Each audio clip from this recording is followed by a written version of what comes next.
to get into a little UFC action. We're gonna be hit them with 12 to 6. We're gonna throwing bows with the meat pack is what we're doing. Saturday, man, coming up on 5. What's the date on that? I need the number. Saturday, May 15th, coming live in Houston, Texas. Okay, get them. Let's go, dude. This is going to be a hype-ass event here. We got UFC 262.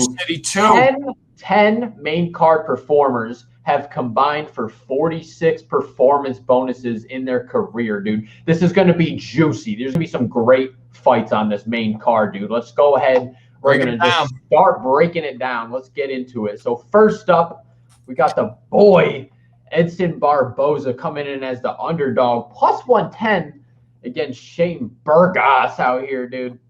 And excuse me with the throw here. Burgos looking to continue his 2-fight win streak. Barboza, obviously veteran of the UFC at this point. Legend. 12 knockouts and 21 victories. Just pretty electric fighter, dude. I always think of him as just wild kicks, dude. He's got great gas tank, great pace with the kicks. Overall, should be a really good fight here. And personally, I just like Edson Barboza as that underdog, dude. I bet that plus 110 on that. Yeah, I actually don't mind that at all. I know Shane Burgos is kind of a little hot right now, and looks to obviously Barboza to follow that same rule. But for that with the plus 110, I do like that. I think there's value there. Michael Burgos' way. I just think he's hot and rolling right now. He's been showing some good stuff, but I'd take Barboza with plus 110 right there for sure. Drop that money on him, dude. Yeah, for sure. And as we go down here, don't forget all these odds are going to be tight. Like this is going to be a good old card here. Moving on to the next fight here, we got some women's action.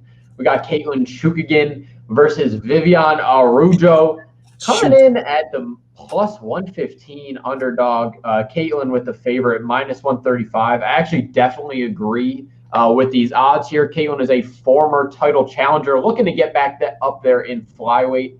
But on the other side of that, Araujo is 3-1 since switching to flyweight. She seems to be much more comfortable fighting at this weight. She was kind of floating in between the past couple of years and has really just settled into the flyweight here. So, but looking at the bigger picture here in this weight class, I don't know who else besides Caitlin here and Jessica Ai that they would even put in front of the champ as a challenger. So maybe Viviane makes her case, tonight here, but. Looking at the grander scheme of things here, what the fuck we talking about? Yeah, I mean, we already know, dude, it's over. But, I mean, like I said, something might come out of this, Chukagian, Araujo, dude, has been more comfortable in this division, it looks like, and has been looking really good. So, if she does get this dub come Saturday, she'd probably get a shot. She'd probably get a shot. Might need one more. Just because she hasn't had one yet. Like, get someone new in there. Got to try someone eventually. It's got to happen. You know what I mean? So just rinse and repeat. Run that shit through the garden, dude. Yeah. Yeah, for sure. Next fight, third to last here. We got the boy, Matthew Schnell, coming in favorite. Minus 160 against Bono Torin here. Plus 135.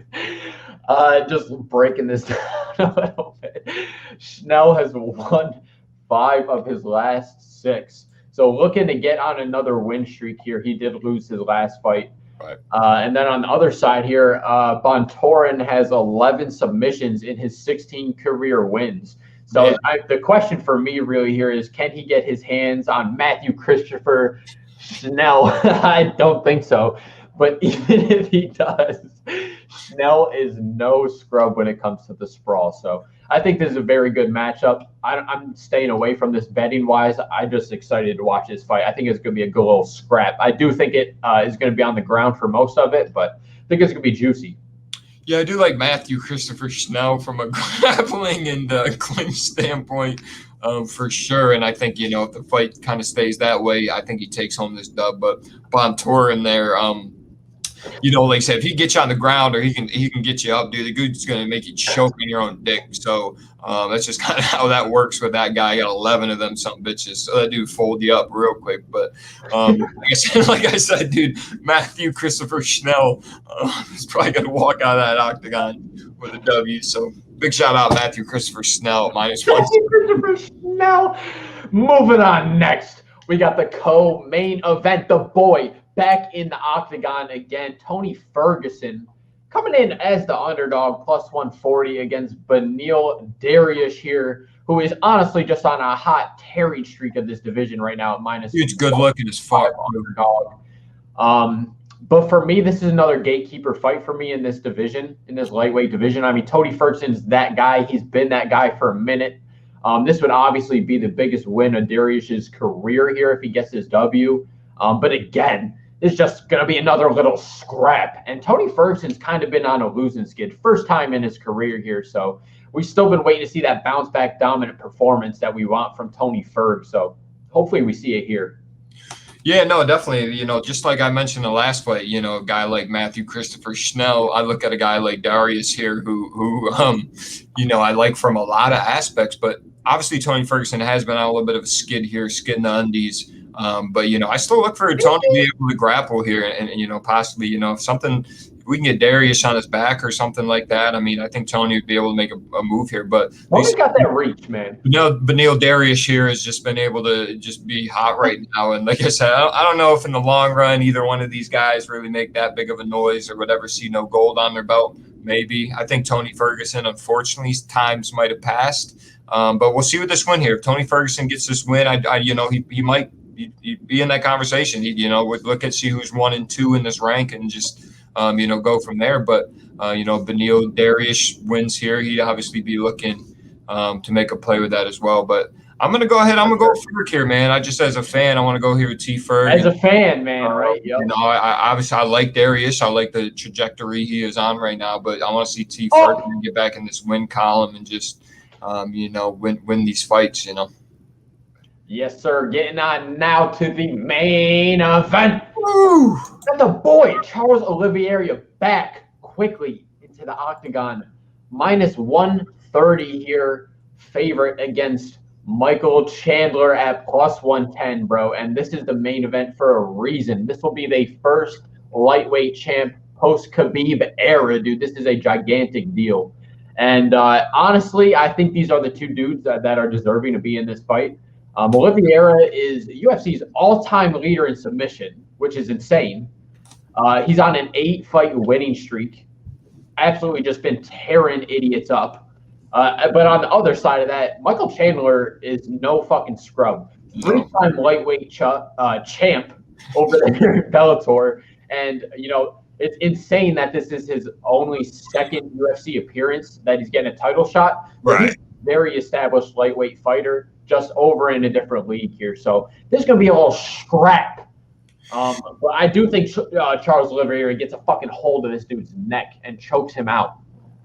Yeah, we're kind of looking at a couple different things here. Obviously, Michael Chandler, like you said, making his UFC debut last time he fought.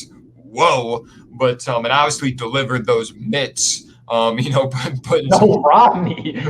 those mitts on people. But my thing is obviously Charles Oliveira, will strangle somebody without hesitation and has done it for a long time and done it obviously very great. My thing I do like from Michael Chandler, though, from that aspect is his takedown defense. I mean, only in the last fight his takedown, but even Michael Chandler has never been submitted in his career. Going against the UFC's best. Yeah, like I said, with the defense, obviously, that carrying over from Bellator and whatnot as well. He's been like that his whole career, but never been submitted. And I mean, that's kind of Charles Oliveira's game. I don't see where Oliveira kind of comes in here, and I don't think he wants to box with Chandler. I don't think they want to stand up. Probably catch a fucking nuts to the brain. Probably catch a little bit of that tism. So I mean.